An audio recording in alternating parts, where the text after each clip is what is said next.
Okay, so I get this question a lot, and I even had this question myself when I first got her. What type of dog breed is this? Ruby, what type of dog breed is this? This is what is called an Australian Dutch Shepherd.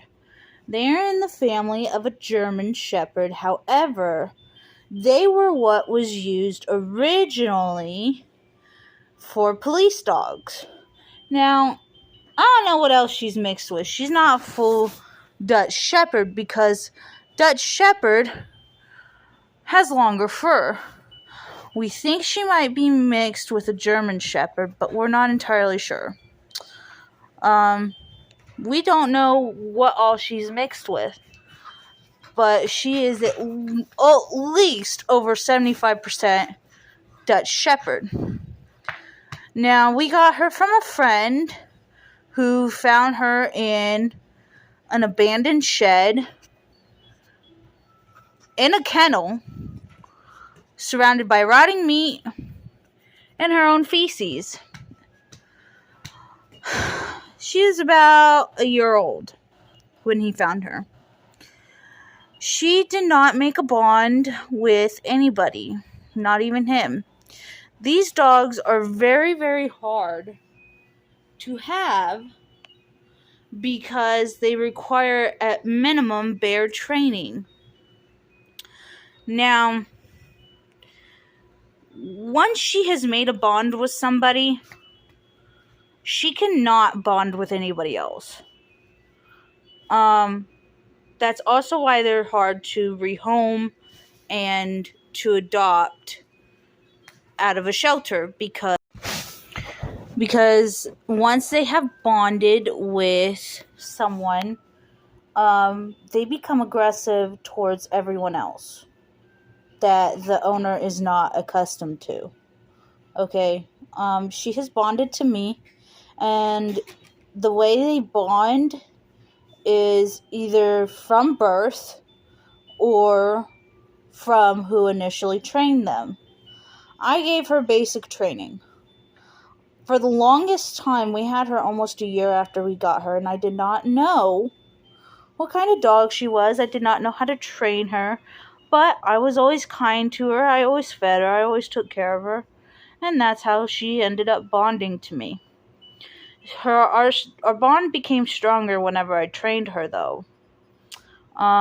She is very sweet. She is very docile. However, when it comes to a stranger or anyone of the sort, she gets aggressive because, well, there's multiple reasons. Like I said, the bonding, but also because I'm so social that I am antisocial. And so, she picks up on that. The thing about these dogs is the more attention you give them, doesn't matter whether it's positive or negative attention, they take it as a reward system.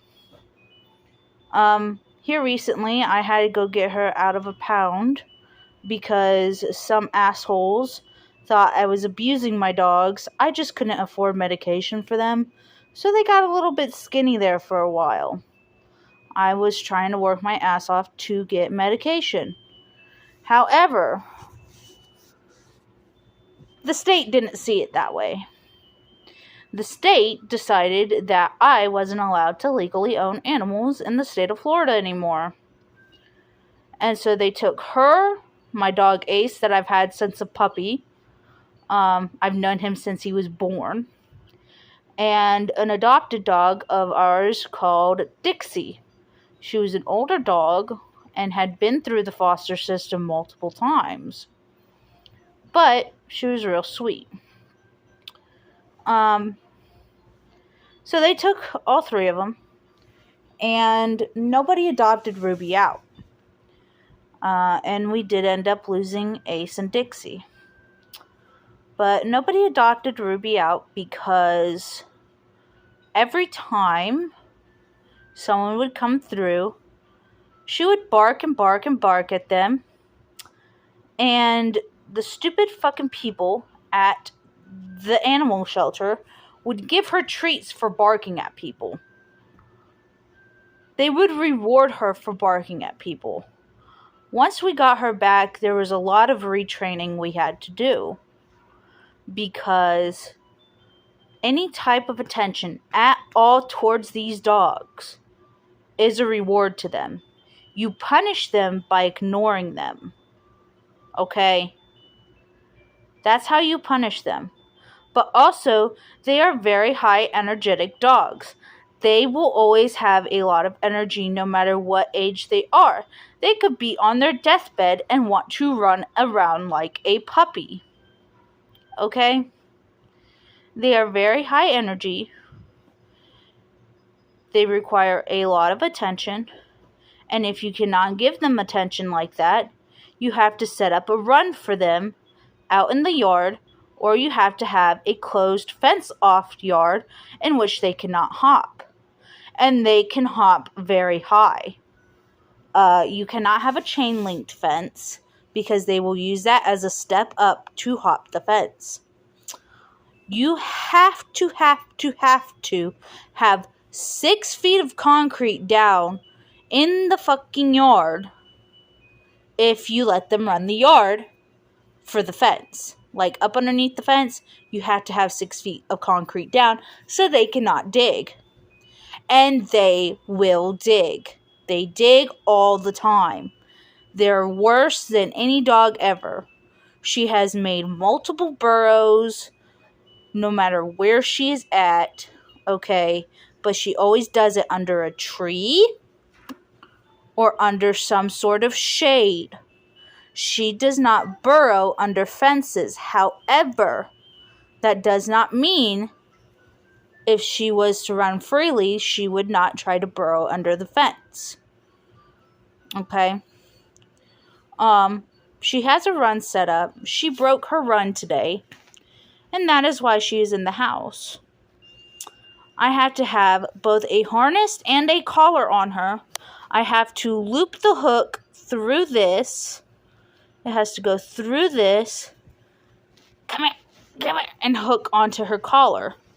And it has to hold like that. In order for her not... Sorry. It has to hold like that.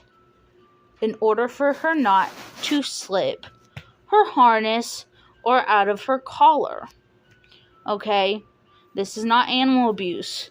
If I do not have her like this on her run, she will slip out of either one of these. They are both a security measure that have to work together in order for her to stay on her run.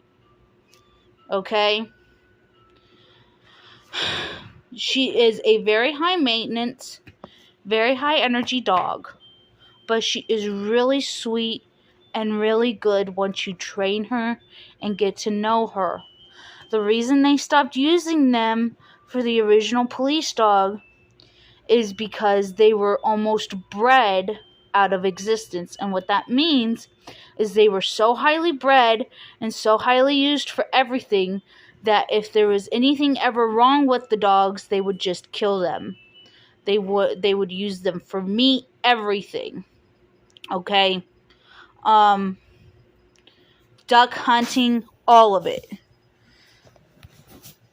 And so they were bred almost to non-existence. There was about 2,000 of them left in 1997, and they'd had them around since 1930, I think. So they were bred down to 2,000. And they were an endangered species of dog for the longest time. And that's why they're not very common nowadays. And that's why they use the German Shepherd instead. See, even now she's tucking her nose into the couch. She's very sweet. She's very loving.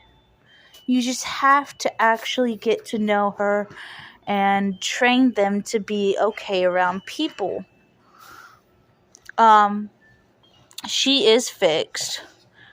I got her fixed before I knew what breed of dog she was. If I had known what breed of dog she was before I got her fixed, I would not have gotten her fixed, and I would have bred her, and I would have gotten papers for her. But she's now fixed, and she cannot have papers. So, there's that. But she would have been a very good mama. She's very sweet. She's only met my infant a few times and has loved him each time. Never once barked or growled at him, and just given him kisses. So, yeah, I mean, they're great. You just gotta know how to take care of these type of dogs, because at first glance, a good owner of one of these dogs will look like they're abusing them if they have them on a run all the time. But that's just it. They have to be outside. They have to run around. They have to get their exercise in, or else they will not be happy. Okay? Now, if they're real skinny and they look like, just all bone and nothing, okay, yes. Then you must contemplate. These type of dogs will tip over their dishes. They're extremely intelligent. Okay? They are one of the most intelligent dog breeds out there. They are extremely intelligent dogs. And for the longest time, she used to tip over her water as soon as I gave it to her, and I wouldn't know it until like noon or whatever, and I'd go out there and check on her, and her bowl would be bone dry because she would take whatever she wanted out of it and tip it over and play in the water, which they do. They are very much water dogs. Okay? They love the water. She doesn't have a pool just because of our living situation. But once we get in a better situation, she'll have a pool. But I always do make sure she's got an automatic waterer now that she doesn't tip over. And she'll be happy once we're in a better situation. But you guys just have to remember, these type of dogs are very high maintenance. They need a lot of attention and a lot of care. And at first glance, if you don't know about these dogs, it will look like their owner is abusing them, but they're really not.